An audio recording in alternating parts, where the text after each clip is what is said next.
નમસ્કાર દર્શક મિત્રો, તો લોકસત્તા શોમાં આપનું સ્વાગત છે। ગણેશ ચતુર્થીનો આ તહેવારની સૌ કોઈ આતુરતાથી રાહ જોતા હોય છે, ત્યારે આજે ઠેર ઠેર ધામધૂમપૂર્વક ઉજવણી કરવામાં આવી રહી છે। આ તહેવારને દર વર્ષે દેશભરમાં ખૂબ જ ધામધૂમથી ઉજવવામાં આવે છે। મહારાષ્ટ્રમાં તો ખાસ કરીને મુંબઈમાં ઉજવાતો ગણપતિ ઉત્સવ સમગ્ર વિશ્વમાં પ્રખ્યાત છે। મુંબઈના જીએસબી સેવા મંડળની સ્થાપિત બાપ્પાની પ્રતિમા વિશે દર વર્ષે ચર્ચા થાય છે। ગૌરી સારસ્વત બ્રાહ્મણ મંડળ એટલે કે જીએસબી મંડળના ગણપતિને સૌથી ધનિક ગણપતિનો દરજ્જો મળેલો છે। ગત વખતે બાપ્પાની મૂર્તિને 66 કિલો સોના અને 295 કિલો ચાંદીથી શણગારવામાં આવી હતી, તો આ વખતે બાપ્પાની મૂર્તિને 69 કિલો સોનાના આભૂષણો અને લગભગ 336 કિલો ચાંદીના ઘરેણાથી શણગારાશે। આ વખતે જીએસબી મંડળે ગણપતિ પંડાલનો 400.8 કરોડ રૂપિયાનો વીમો ઉતાર્યો છે। પંડાલને સંપૂર્ણ રીતે ફાયરપ્રૂફ બનાવાઈ રહ્યો છે અને એમાં એન્ટ્રી QR કોડથી જ મળશે। આ વખતે બાપ્પાના દર્શન 5 સપ્ટેમ્બરથી શરૂ થશે, જ્યારે ઉત્સવ 7 સપ્ટેમ્બરથી શરૂ થશે।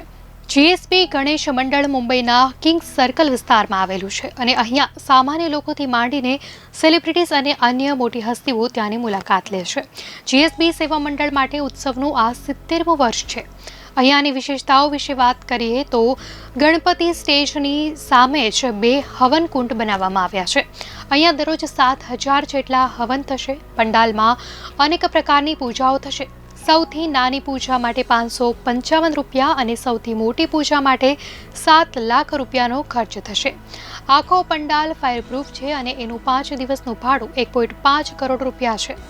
દર્શન માટે વ્યક્તિએ પહેલા જીએસબી વેબસાઇટ પર રજીસ્ટ્રેશન કરાવવું પડશે અને QR કોડ ઉપલબ્ધ હશે, એને સ્કેન કર્યા બાદ પંડાલમાં કોઈ પણને પ્રવેશ અપાશે।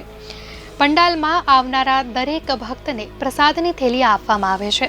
ગત વર્ષે દરરોજ 20,000 લોકો પંડાલમાં આવ્યા હતા, ત્યારે દરબાર સવારે 7 વાગ્યે ખુલે છે અને 11 વાગ્યા સુધી દર્શન ચાલુ રહે છે।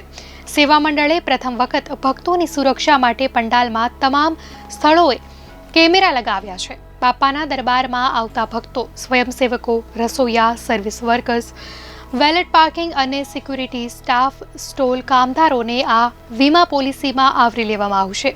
આ ઉપરાંત અન્ય વિવિધ પોલિસીઓના આધારે આ પંડાલમાં આવતા ભક્તો દેશની સૌથી મોટી વીમા કંપની પાસેથી સોનું, ચાંદી, ચોરી અને કુદરતી આફતો માટેની પોલિસી પણ ખરીદે છે।